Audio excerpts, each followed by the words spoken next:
आपण पाहत आहात बागलाण वृत्तांत, खबरबात महाराष्ट्राची।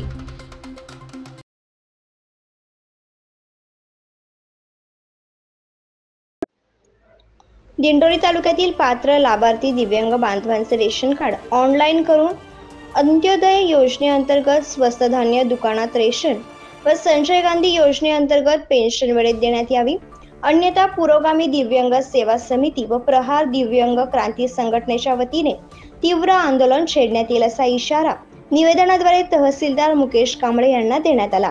दिंडोरी तालुक्यातील दिव्यांगांना गेल्या 2 वर्षापूर्वी अंत्योदय योजनेअंतर्गत पिवळी शिधापत्रिका देण्यात आली असून अद्यापपर्यंत अंत्योदय योजनेअंतर्गत पुरवठा विभागाच्या वतीने पात्र दिव्यांग बांधवांचे प्राधान्याने ऑनलाईन झाले नसल्याने स्वस्त धान्य दुकानात रेशन मिळत नाही।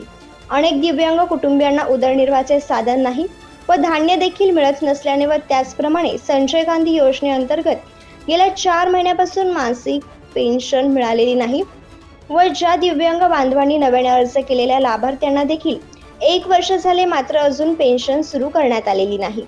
दिव्यांग बांधवांच्या न्यायिक मागण्यांबाबत दखल घेण्यात यावी, अन्यथा रस्त्यावरती उतरून तीव्र आंदोलन छेडण्यात येईल असा इशारा पुरोगामी पत्रकार संघ संचलित दिव्यांग सेवा समिती व प्रहार दिव्यांग क्रांती संघटना यांच्या वतीने निवेदनाद्वारे तहसीलदारांना देण्यात आला।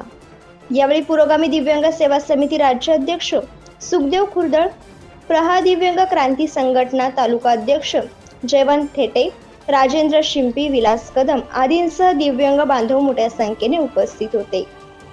बागलाण वृत्तांतासाठी सुखदेव खुर्दळ।